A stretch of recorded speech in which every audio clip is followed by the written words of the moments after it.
Hello, wrestling fans, and thank you once again this week for joining us as we are reliving the extreme. I'm Nate Maxon, your host here, along, as always, with my brother Aaron. Hello. And Mr. Chad Austin as well. How's it going, guys? It is cold. It is cold. It's that you go outside and the outside is crispy. That's what, it's crunchy and crispy out there. But it's not the crispy that I like. No. Like bacon. No, it's cold here. Yeah, I'm in Baltimore, and tomorrow is going to be colder because it's going to be windy. Mm-hmm. We had the winds come through yesterday. It was pretty nasty. But this week, things aren't necessarily heating up as far as ECW goes. Maybe they are, maybe they aren't. We'll see as we go along. But we're reviewing the episode of ECW from August 24th, 1993, which is going to feature an ECW championship match between our champion, Don Morocco, and Tito Santana. So we have that to look forward to or not. The show got a lot of Eddie Gilbert to look forward to. Yes. Yeah.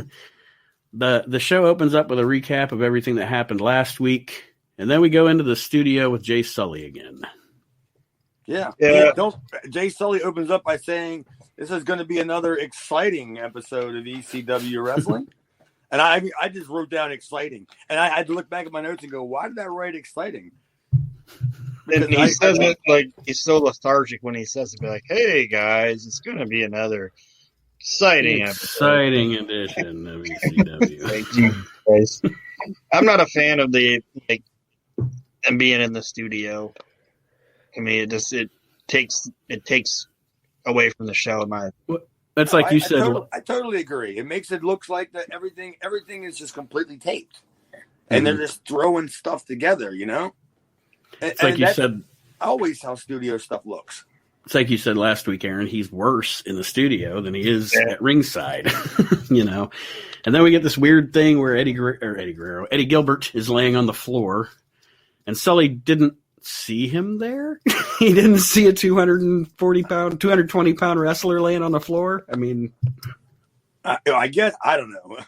He must have had his mic volume turned way up, and he like whispered right behind the chair that he was laying behind for some unknown reason. But he came with gifts. He did. I would have much rather had last week's gift. Yeah.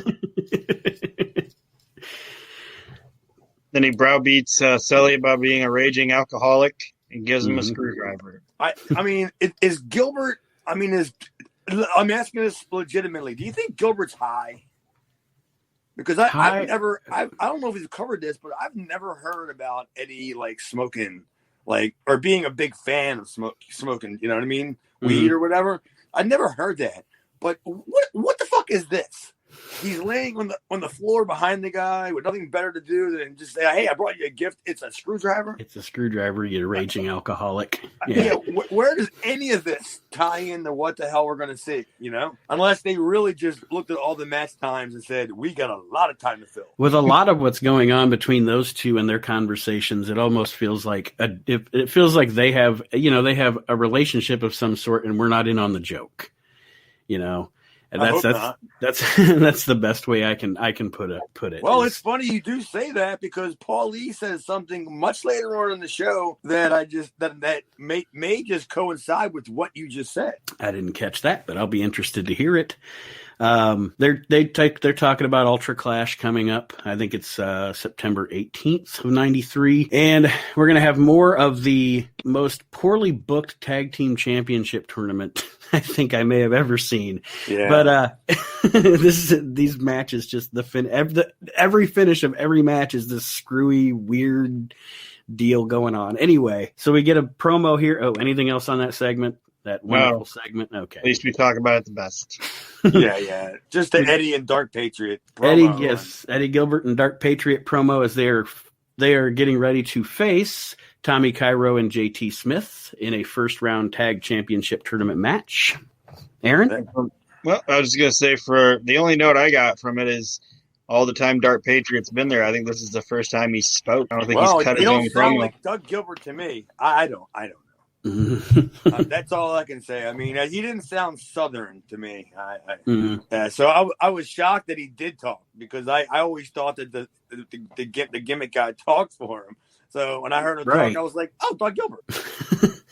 I was surprised too that he actually spoke, because I don't think in GWF, when he was in the GWF under that hood, I don't think he ever talked. Yeah, I don't think Scandal Akbar talked for him, I always remember him just putting his hand out like a claw kind of thing, and moving around with the cape. Yeah, moving around. I don't think he talked, but when he talked, I was like, it's fucking Eddie's other brother. With Freddie being there already. Freddie already, and he is at ringside for this tag team debacle. Eddie Gilbert and the Dark Patriot against Tommy Cairo and JT Smith. Anything about the action here? I didn't think it was bad. I thought it was an action paced match. I mean, I didn't hate it. I thought it was good. It was as much as you were going to get out of Jazzy JT and Cairo that Eddie and DP were going to do. But my only note was, because the match was so not so bad. Don't get me wrong, it wasn't good by any stretch, but it was not so bad. So I was listening to the commentary with Morocco. I guess it was Morocco. And like Morocco and all the jokes. And I just said, and we think Raw is silly. With their like comedy and stuff. And like just some of the stuff, like what is Morocco doing on that? He had to pay him for like an extra day or something, I'm sure, to do commentary on a bunch of stuff. And it was just the work was indie-rific. Eddie and DP did what they were going to do, like as far as allow what the other guys were going to do to them. Right? So it wasn't you weren't going to expect anything spectacular at it, but I couldn't wait to get to that finish. But we still haven't. I mean, at one point, I think, isn't this where Sherry comes out? Yeah, Sensational Sherry shows up. She runs off Freddie, and then apparently she doesn't come out and align herself with anybody. She comes out and runs off Freddie, right? Yeah. Yeah, and one of the fantastic jokes that they say in this match is Sully says that JT Smith is Philly's favorite son, and then Don goes, "Did they ever actually find out who Sonny is?" Yeah, and nobody sold that. Like nobody sold it but me. I was like, did he just say that? Yeah, that's what that match was. It was like, hey, check this out. And Eddie was just like, I don't know, man. He just seemed like nothing was like, he didn't really give a shit. He wasn't motivated to do anything special. He was just involved in everything, but never did any of it well. It's just me, but that finish. That finish was stupid. I mean, I hate to say it, but it was stupid. It was, so you got the Dark Patriot, I believe, almost or accidentally. We have the chain shot. Gilbert accidentally hits the Dark Patriot. Yeah. I got it backwards. I'm going back to before that finish. The JT Smith super non-moonsault flying back body splash off the top. Yeah, it was roof. bad. Yeah, what was he trying? I think he was trying to do that Mil Mascaras deal where he's facing the crowd forward and then jumps and turns midway, like that splash. But nothing like that came about. And JT, his legs were flailing in the air, and he kind of just hit he was doing really good up until then. He was like, he did those flipping splashes that looked all right, and he was chucking along, and he just got up on that top rope's like kryptonite, man. JT. You ain't kidding, it is, man. And it eventually became part of his gimmick, right? Yeah. I mean, that was something else. But the finish you're talking about was that old classic Memphis, put the chain in the other guy. That was just. And the people in Philadelphia are not stupid, right? They knew that it was an old finish, and that's why you got the reaction that you got.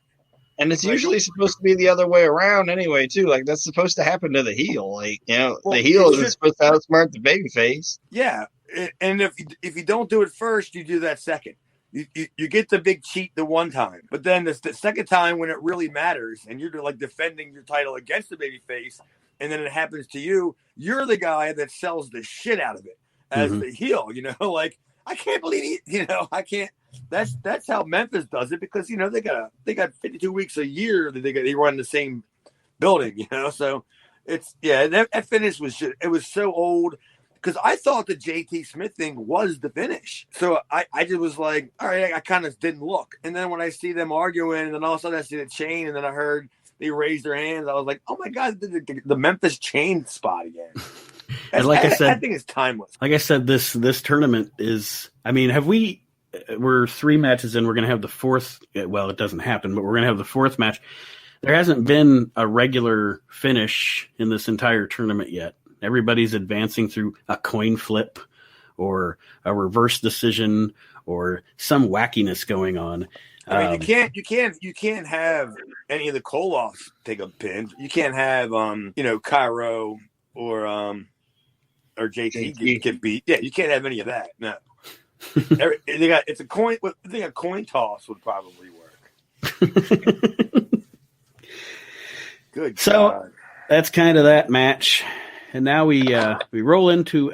Also, Sherry, I just wanted to mention, Sherry comes out here and chases Freddie away, but then later on in this next segment, they make a reference, I think, to her being aligned with Shane Douglas and the Dangerous. I'm confused. I guess I'm confused. I don't know what's going on.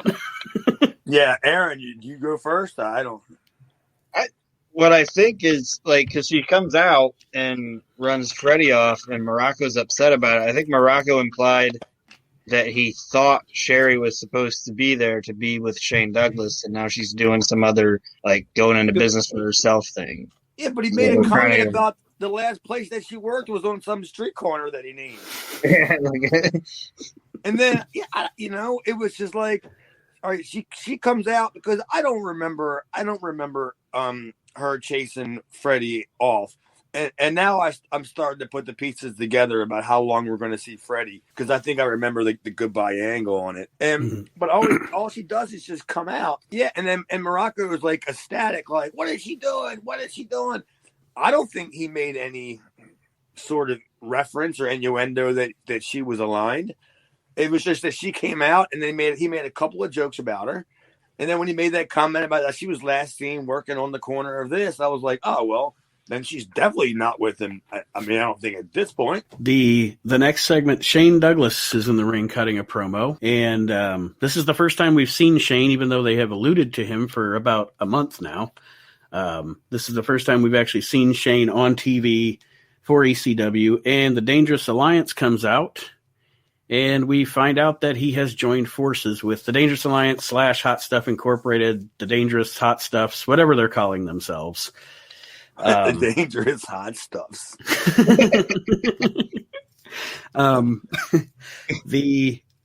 He makes a reference to Ted Turner in his promo and throws out a challenge. Anything on this? No, hang on. What was the? I know where they're getting to with the angle. But what was the deal? Did something happen with did Shane sue WCW and get like a $10,000 settlement or something? I don't know what it was. I don't know, and I couldn't find anything on it when I tried to look up, through some torches and observers and stuff around this time, and I couldn't find anything. So I don't know what the inside baseball is on. But even if it was true, he's a pro wrestler working for a big company. $10,000 shouldn't be anything that you're like going to court over. you know what I mean? Right. You should be like, if you wanted to get out of the company, you should be willing to take the sacrifice of not having to, earn that 10 grand. But if it just came to you because you were sent home or whatever, that's one thing. But if he legitimately went to court and sued, Ted Turner for $10,000, it was probably like they gave him a whole list of scratch-offs, and we're just like, good luck, man. I mean, this is what you're getting, and he's yelling, "I won 10 grand."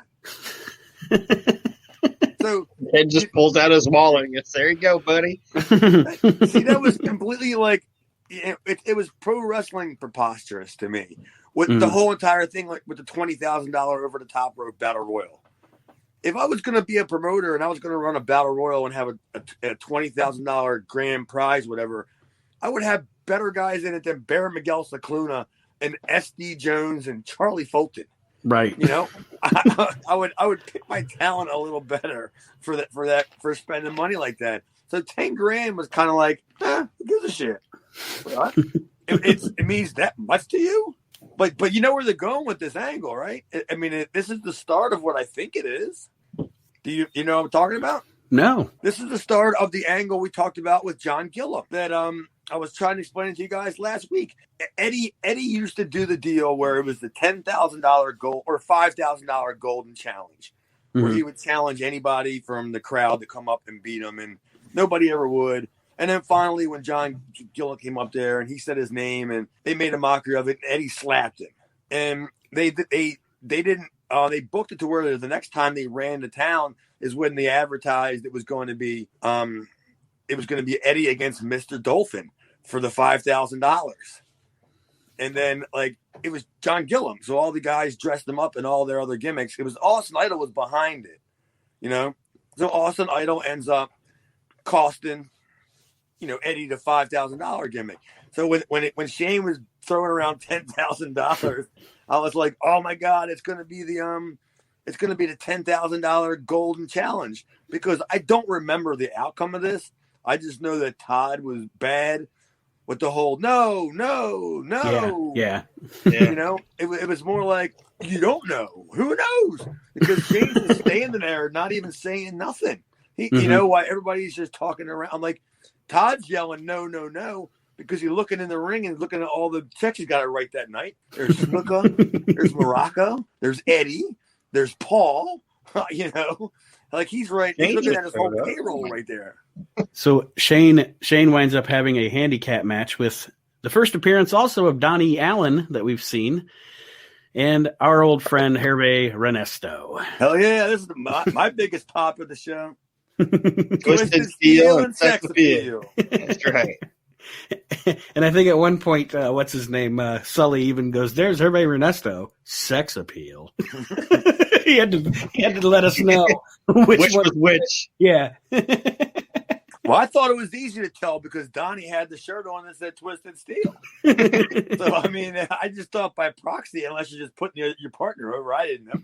But yeah, I was like, of course that's Sex Appeal. That's Hervé Renesto. With a name like Hervé Renesto, it's got to be Sex Appeal. I mean, they do have a Humberto in the WWE, Humberto Carrillo or whatever his name is. So anything on this matchup, guys? This was a nothing match. It was just Shane hit his belly to belly and 1, 2, 3, and that was it.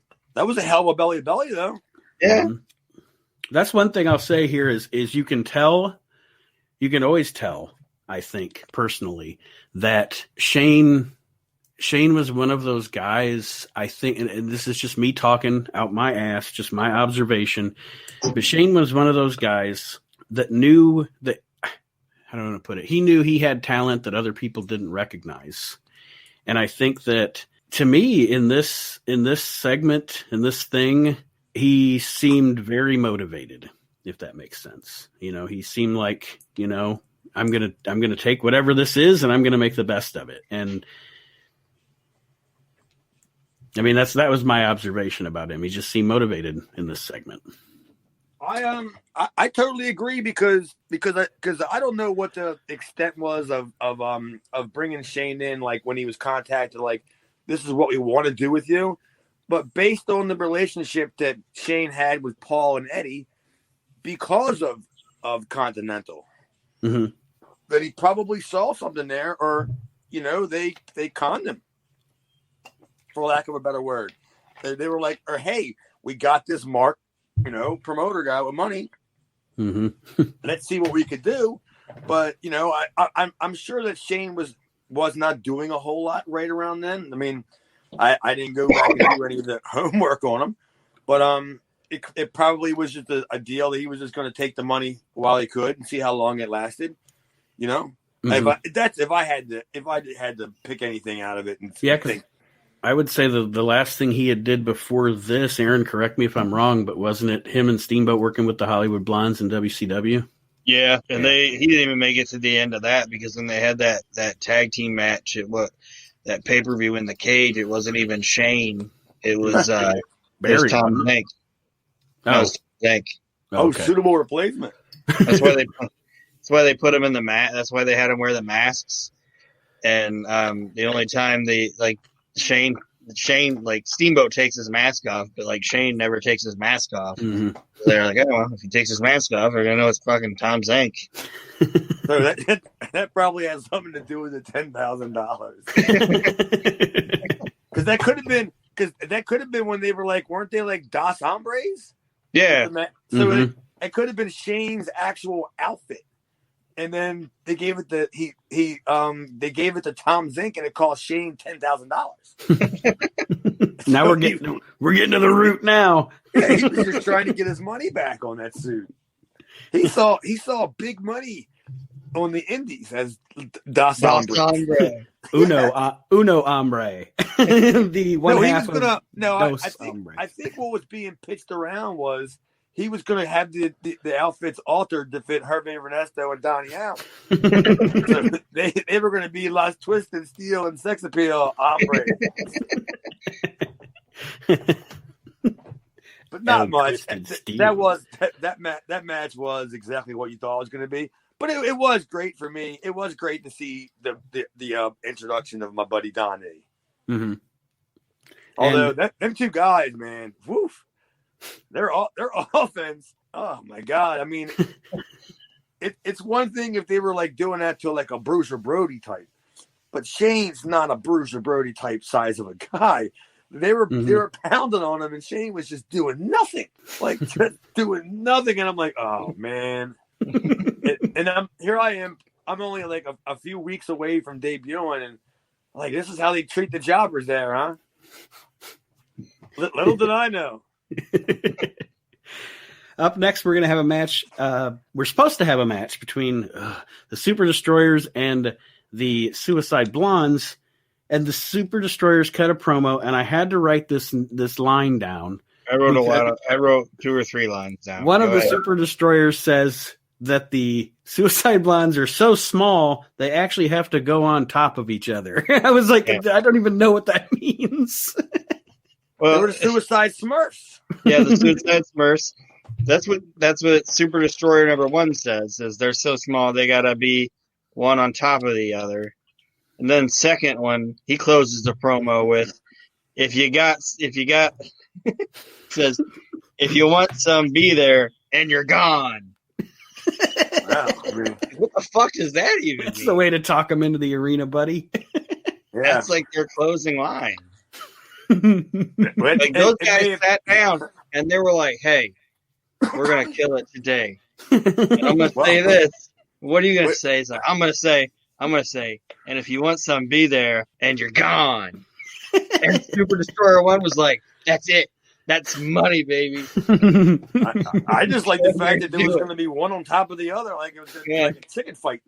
I mean, the Suicide Smurfs. You're so small, but I was waiting for the other one to go. How small are they? Well, hey, one's gonna have to be on top of the other. Yeah. Like on top of the other is fantastic. It's fucking. What the fuck is this? Yeah, and then we get just move on. And then we get to the match where the lack of whatever, and I swore that there was a different angle to this, but I guess I was not. I guess it wasn't. But Hunter Q. Robbins apparently will make a lot more money than Shane Douglas. Shane Douglas, that's what I was about to say. Like, how's Hunter Q got 25 and Shane's only got 10? Well, Hunter Q Robbins, I guess. Hunter Q. Robbins is the kind of guy that he's the perfect example. You want to know how to make $5 million in a wrestling business? Start with 10, because if he's got $25,000 and his first recruits are the Super Destroyers, like there's got to be a Johnny Hotbody and Stetson probably got to be calling him all the time. You can send us an easy $10,000, $15,000 to sign us for your group. That was ridiculous. Just the fact that he had a secretary back there. Nobody's buying that. Halitosis Hunter is telling the super. He's expounding the Super Destroyers about how he made them world champions and made them all this money in small sports bars and stuff in Philadelphia, and he offers them 25. He says he tells he's told the Suicide Blondes to stay home, or suicide. Yeah, told the Suicide Blondes to stay home, and they're going to forfeit. And he wants the Super Destroyers back as his team. He's, like we alluded to, going to offer them a big $25,000, and they don't take it. Well, why would the Southern, whatever their name is, the Suicide Smurfs, why would they stay home and forfeit an opportunity at the ECW Tag Team Title Tournament just because Hunter told them to? Did they not know they were booked? Right. They don't watch the TV. They didn't see the brackets.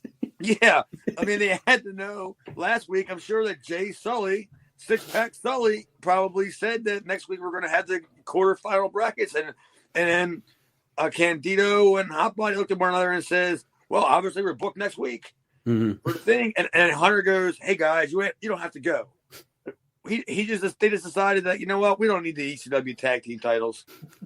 That made absolutely zero sense. Nada. Yeah. And the way that Super Destroyer #1 phrases that he doesn't want to accept this is he said, "No money can save you from the demise that's about to come to you." And then he shoves him and he goes, "And that's the end of that tune." Oh, is that what he said? Tune? Yeah. I didn't catch that. Yeah, I didn't catch what he said after that either. No money can save you from the demise that comes to you. Push.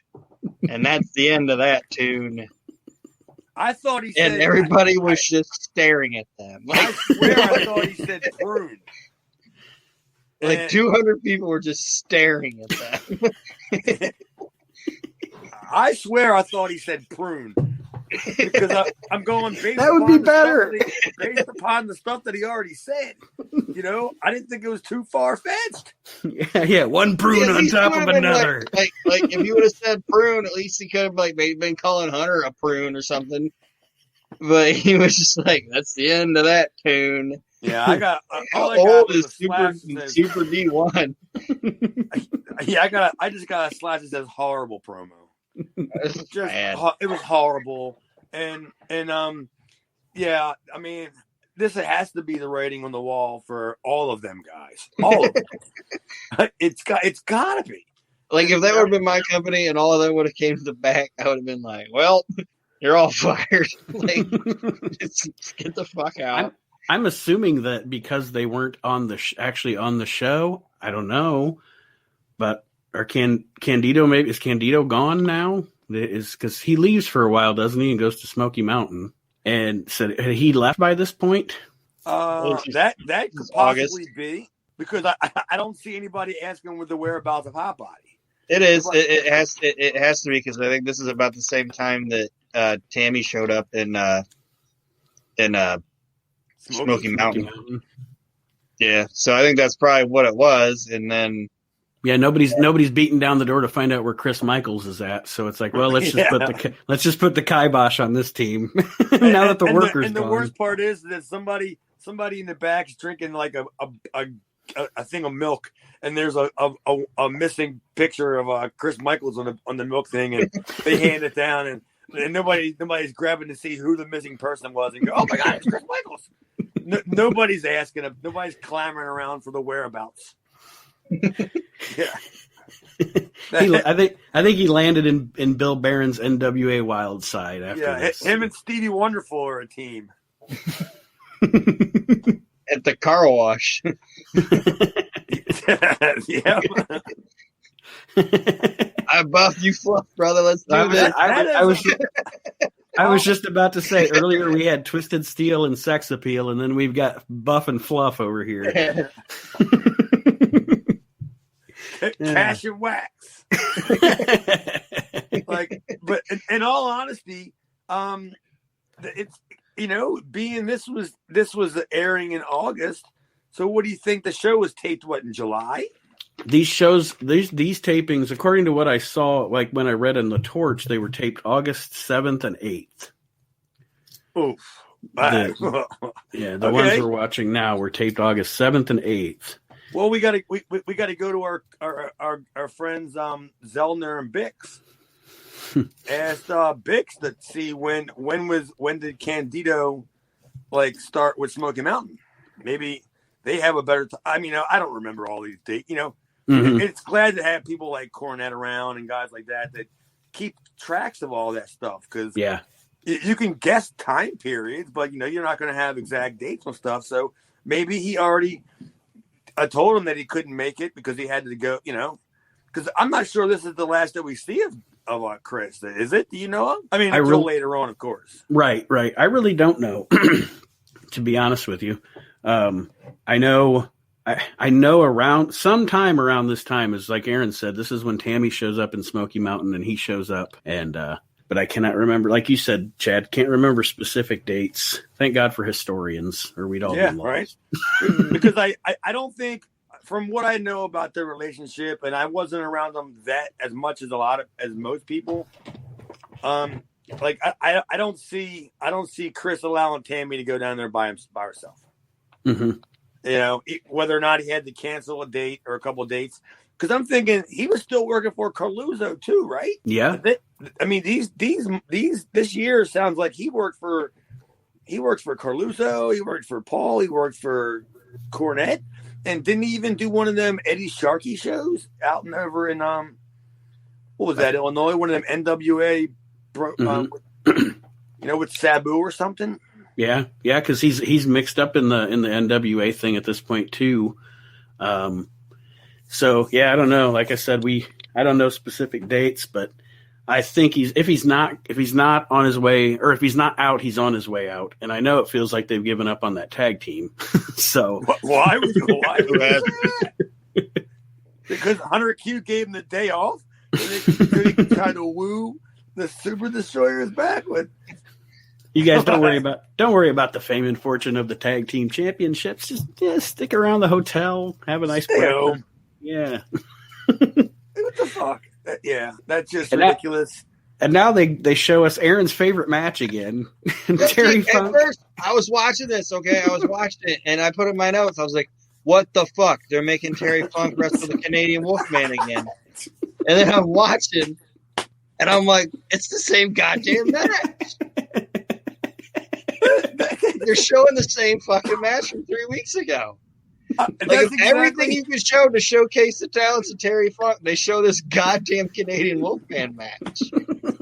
That's exactly what I thought, Aaron. I'm watching it going, wait a minute, because I did make a note that they're still using their ring, right?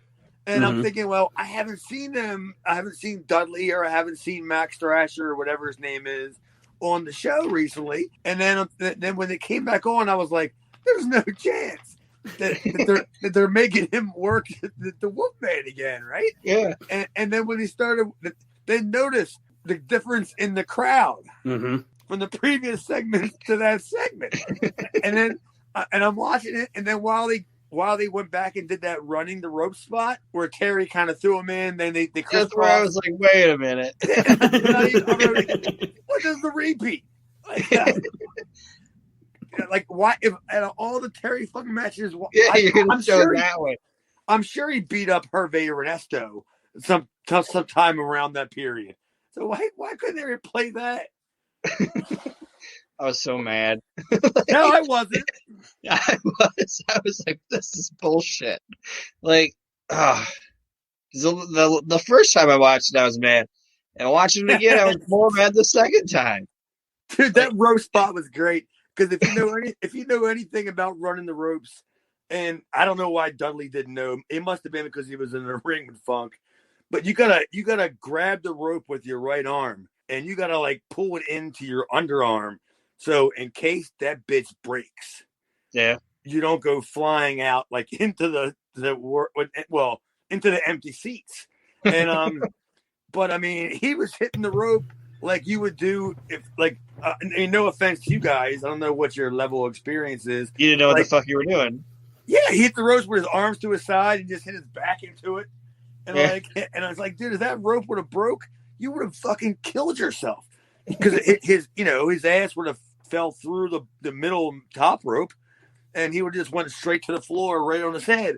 And then when Terry Funk was body slamming him, I think I might be wrong because I didn't catch it the first time, and I could care even less about it the second time. Was when remember how he body slammed him 3 times? Yeah.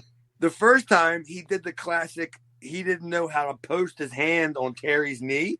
So Terry had to muscle him up to slam him the first time. So I think that he literally picked him up the second time and said, "Motherfucker, help me out." And then he did a little better. And then he said, "Motherfucker, help me out." And Terry Funk is teaching this guy how to wrestle. Well, in the middle of a match. Yeah. He's giving him a private class. He's like legitimately body slamming this fucking Marshmallow. It's more impressive than when Hogan did it at 3 with Andre. Yeah. Well, all the jokes that were made during that match wasn't, to me. I didn't catch them all because I was still out of all the things to show. They couldn't. I would have rather shown him putting that dummy in his little tractor thing again for the 17th time than him running Dudley into the ropes. And yeah, at least kept making jokes about Dudley's physique. It was awful. It was so bad they had to let us see it twice. But that's like Aaron said and Chad said also. So that's what they chose to feature Terry Funk this week was the Canadian Wolfman match. They must have still owed him a little bit for renting the ring or something, but get him a little more TV exposure there. And now we go into something I actually like. They're pushing to that big show.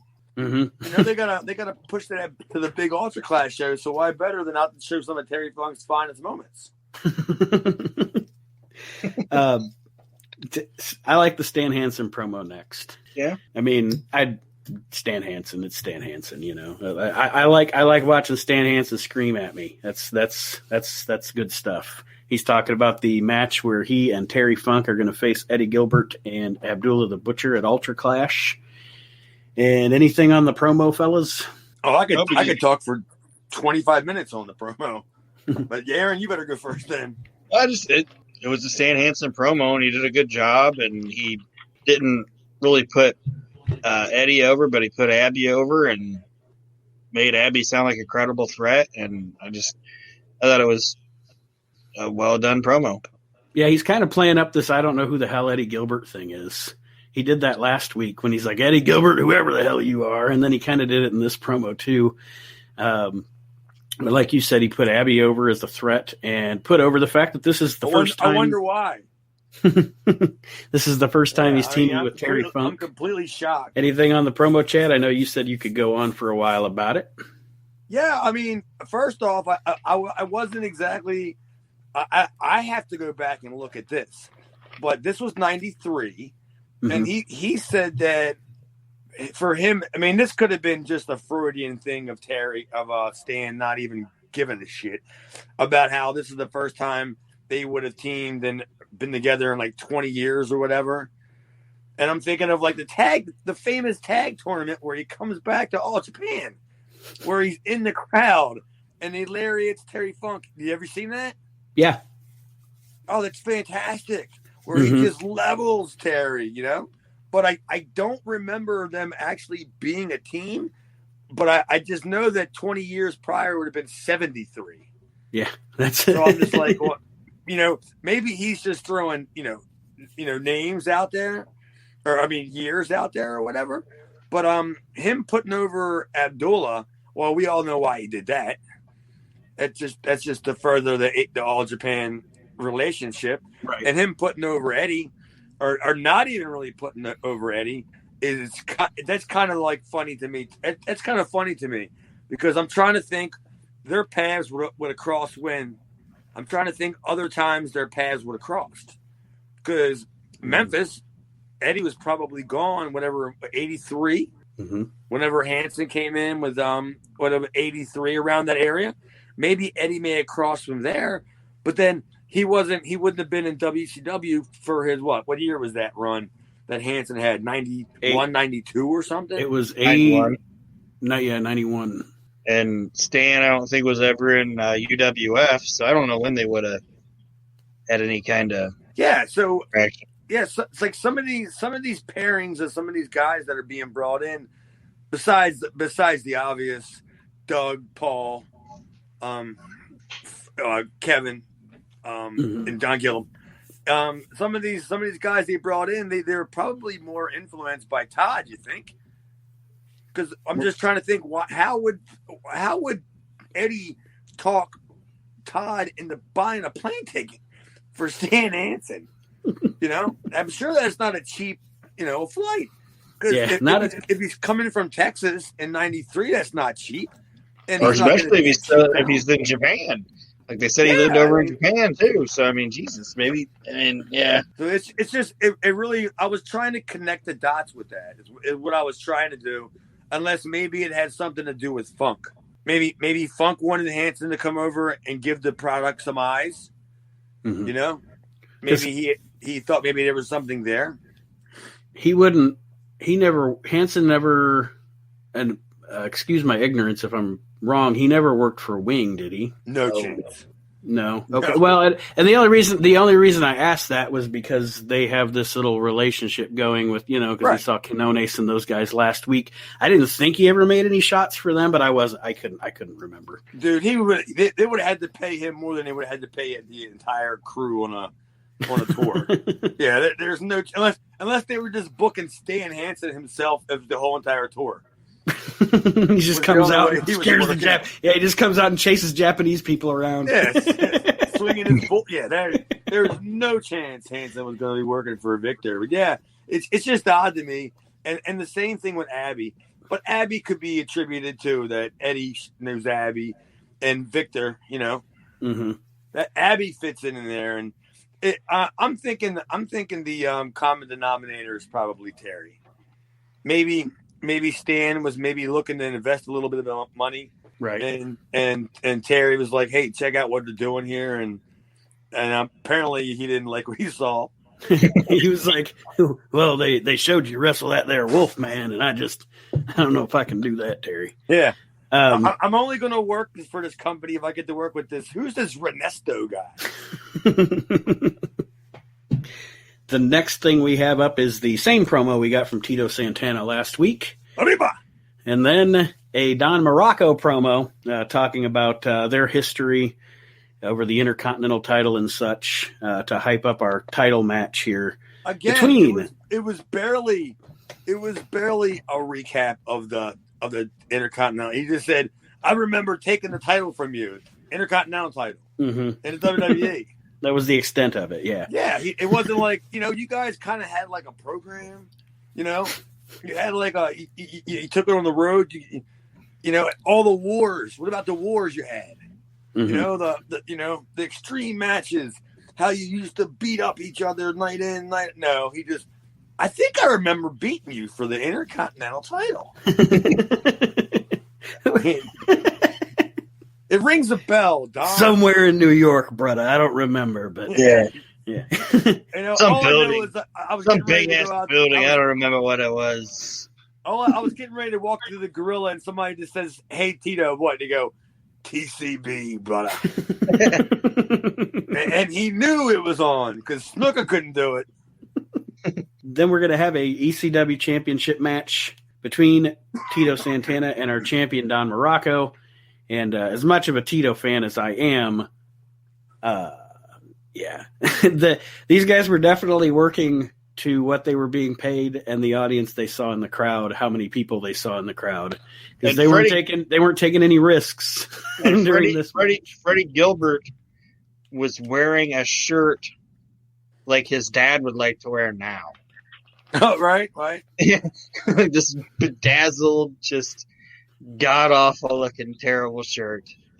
I was wondering, because I vaguely remember how much Eddie was getting paid a week from Todd to be there, and how he talked Todd into bringing in Kevin, but Kevin was only getting scraps for money, as far as the salary kind of thing. And I'm thinking, I wonder if Eddie sent him out to the mall to get that shirt made, and then made him pay for it. The same way that Watts made Eddie pay for the portrait that he spent $600 on, and then I'm getting dumped on his head in Mid-South. So that kind of made me chuckle when I saw that shirt. Like, yeah, Eddie said, go to the mall. Get that shit bedazzled, brother. A bedazzled Freddie Gilbert shirt. Everybody's going to know who you are. He's like, you're right here. You're right here. You get that bedazzled Freddie Gilbert shirt, you'll be right here, brother. You'll be the fucking tits. Over like Rover. I had all kinds of problems with that main event match, and I think it could have been solved with just one changing of the show. Like, they worked a typical. I worked on some of them shows that Tito worked on in New Jersey and stuff, and that was a typical Tito match. That's what Tito was going to give you. He didn't give a shit. He wasn't a full-time guy there. Right. Or at least he didn't think he was being brought back more than, a couple times. So it wasn't in his best interest to give a fuck. So he just worked that match, and Morocco wasn't going to do any more than Tito wanted to do. So he's going to, all right, man. And they worked the arm gimmick. Oh, I have down here the majority of this match is an arm hold. Right. They could. It was a regular independent match that I thought the whole entire problem could have been solved with this was if they would have switched out somehow how everybody got involved in that match. They would have brought out Shane Douglas and have Shane get involved because Shane didn't even really turn heel during his promo. No. So I mean, he's coming out and Todd's standing around. And he's talking to him, and he could have been like, I don't know. I didn't say I was joining these guys. And then when all the guys came out with Morocco and everything started happening, Shane could have came out and fucked Tito, because it didn't mean much for Tito. He wasn't really coming back, and I'm like, you could have really fucking saved this match, because if you could have had the same exact match, but brought the finish to where the finish meant something that was like, oh my God, we're going somewhere. Right, we're advancing something. Yeah. Now Tito's bumping the other guys. Oh, now they got a hold of Tito. Now here comes Shane. Oh my God, Shane turns on Tito, kind of deal. And I'm like, man, for them to, and then I thought that was going to be the finish. And then when they put the belt on Tito with Tito with the flying jalapeno, I totally forgot that. With the weird distraction thing going on with Freddie and Morocco, there was no seeds planted for this at any point. Unless, are we supposed to assume that the Dangerous Alliance is turning on Don? I don't know. Aaron, any thoughts? They're turning on Freddie? No, turning on Morocco. I think they were doing this just because Paulie was talking about how awesome Freddie was, and he's like a great man. That was them just trying to make Freddie seem like an inept, stupid manager. That's what they were doing with that. But the whole thing is just bad. Yeah. I mean, just tell me if I'm wrong. I can handle it. If they could have really saved that main event, if they could have did the same exact match, they would have had a finish that would have had a bunch of people involved. And like you said, show me that this program is going somewhere. Show me that there's a story here that I'm going to be interested to follow, and which things like that are coming very soon. Yeah, it's just not. It's just like, I mean, to me, we got Tito Santana here this week. We're not. Nobody advertised it for next week. If he doesn't, so then he wins the belt. So now he has to come back. But you didn't even have to give him the belt. So right, maybe Tito's replacing Morocco. Maybe Morocco's is the bigger plane ticket. You know what I'm saying? Seriously, I'm sure he probably is. He's the bigger plane ticket, and they agreed to we'll just bring Tito in because he can drive here. he lives in Cherry Hill. It'll be fine. Yeah, let's just do that. But yeah, I mean, the match was ridiculous. And at some point, I don't know if either one of you two caught this. Paulie tells Sully, he says, "Don't worry, I will never let you down." And I just was like, I didn't catch that at all. Yeah, he goes, "Don't worry, Sully, I will never let you down." And I wrote ha because I'm sure Paulie's the guy that probably told him the last time they had a taping was, we don't need you anymore. Yeah, we're not going to be having you back next week, Jay. Yeah, he's like, well, Paulie, dangerously, I thought you said you'd never let me down. Yeah. Paulie's like, I never said I wouldn't let you go. Yeah. But this is the ECW. Like, we don't work this way. Paulie. Well, it wasn't even the end of the show. Nope. Go ahead, Championship title changes, but we're not going to be like, oh my God, expect the unexpected. They're like, oh, well, that changed. Let's go to Paulie. Well, that was the unexpected.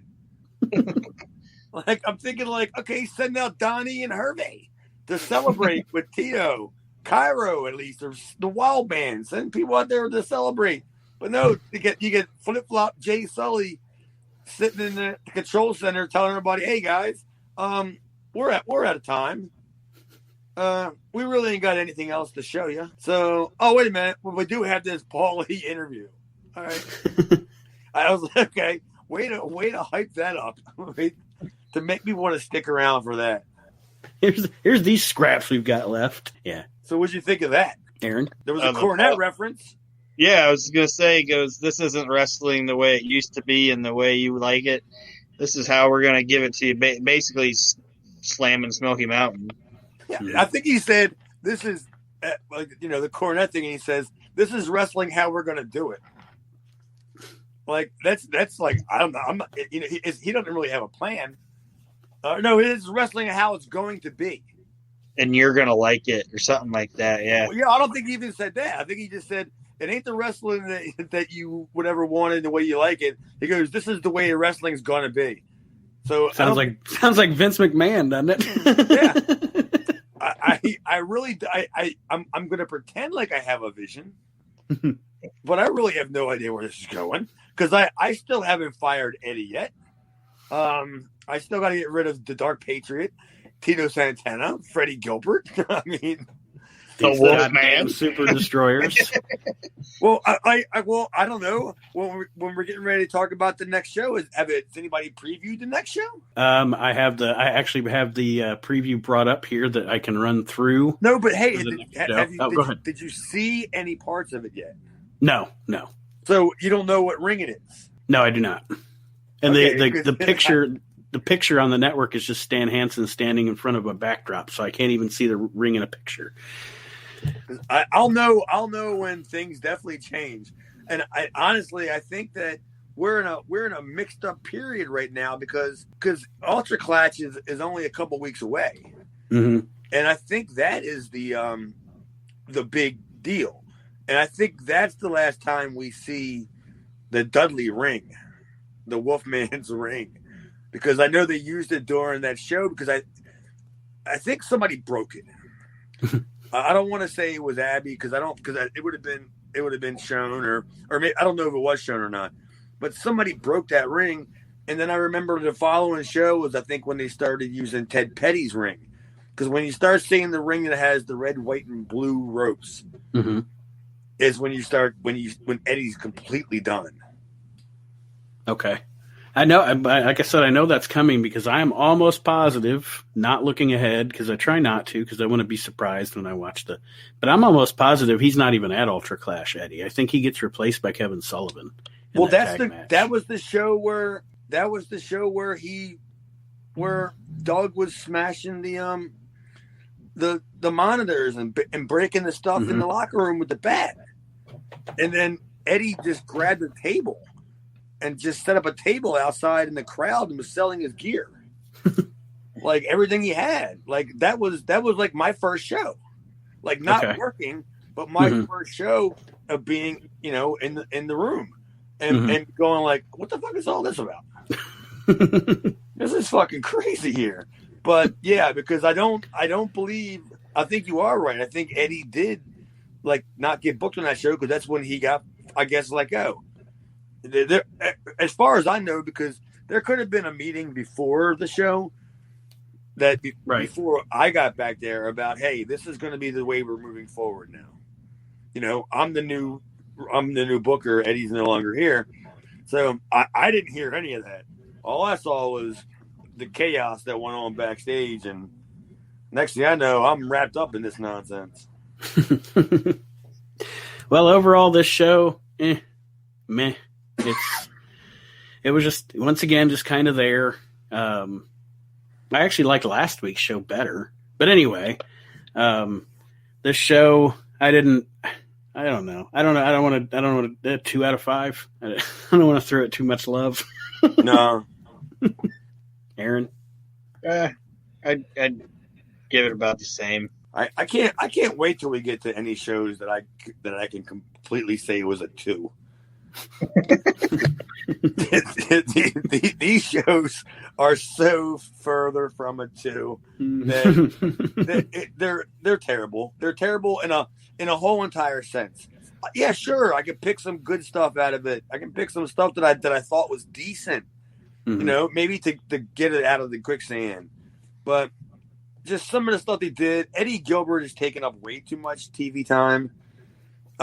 He obviously did not film enough stuff to have enough stuff to think that he could run a production studio for a weekly TV, Right. a weekly TV show. So it just gets monotonous, and everything's just so generic. So again, I'm going to give it a nothing rating. Just it's not going to make the rating yet, because that whole Tito Morocco thing killed me. Because I'm just like, I could solve this whole entire thing in 2 seconds. Just you smaz it up, and you have Shane join, and you go off the air with Shane joining. Wow, not that fucking hard. And as cool as Eddie, I didn't know him obviously, but as good of a mind and as talented and everything as Eddie Gilbert was, looking back and watching it now, if I would have been Todd Gordon, I would have thought the same thing. I would have thought this guy needs to be replaced. You know what I mean? Wow. If this is my show and this is what this guy is giving me, he's got to go. Yeah, not necessarily out of my promotion. You want to stick around my promotion, that's fine, but you ain't gonna be booking it anymore. Yeah, I agree totally. I think that if it may have went down this way. It may have went the way that he said that, hey, I'm going to remove you as the booker and replace you with Paul, but you're more than welcome to stick around as talent. I don't think Eddie would have been as motivated. It probably wouldn't have ended well. I don't know how Eddie and Paul was at the very, very end of it to begin with, but that probably wouldn't have ended well, So it was probably best for Eddie just to take Ike, I guess. So the description of next week's show on the WWE Network, so we know what we're getting into, what we're stepping into. On this edition of Eastern Championship Wrestling, things get heated when Stan the Lariat Hansen and Tito Santana team up to take on Shane Douglas and Don Morocco in the main event. Plus, the Headhunters in action, Hot Stuff Eddie Gilbert and the Dark Patriot face the Super Destroyers. Oh boy! So there's what we got coming up next week, and that's an app description there. Oh, well, maybe Maybe Hunter Q finally signs the Super Destroyers, and then he comes out for the match and says the Gilbert and the Patriot that I told the Super Destroyers to stay home. I got $22,000. I spent a little since last week. Yeah, that's completely insane. It would have been great if the Super Ds would have all right, we'll take you as our manager, and the next week he shows up, and they're like, "Where's our $25,000?" He said, "I never said $25,000. I said $2,500." Well, shit, they should have been lucky to get that even. It could have been a deal where he said 25, and then Hunter yells out 25,000. I never said that. Well, maybe you said 25. I didn't 2,100. I never said that. But you said 25. He goes, I said $25. No, I have $25 and a Subway card that's been stamped 8 times. Yeah, 2 more subs. Between the $25, you two can get 2 $5 footlongs, and then you can split the free sub down the road. You guys are on the verge of an excellent dinner. Yes, if you sign with Hunter Q. All right. Let's. We've spent an hour talking about this debacle. Chad, do you want to have any parting words for our listeners this week? No, I'm just glad to be a part of this whole entire project. But good Lord, we got to get to some fucking better shows. These are hurting, man. We are troopers, I think, for sitting through these doozies, getting to the good stuff, though. Yeah, we need all the people that are we're getting new to the group to tell their friends and tell people to don't even listen, just subscribe or add to the Facebook group or something, because we need some sort of payback for this. Good God, because you know how much more fun the shows are going to be when they get good. Yeah, I'm really looking forward to it. I know. I mean, I'm chomping at the bit here to wait to see when the matches get better and the storylines get better. And I want to get to Ultra Clash. That's what I want to do. That's gonna be our short term goal. Is we get to Ultra Clash, and then after that, we start seeing things looking better. But other than that, no, I ain't got no more parting parting words. Aaron. Nope. Just thanks for listening. Thank you all. Yes, thank you all for listening. And we will see you next week as we continue reliving the extreme. Have a great week, everybody.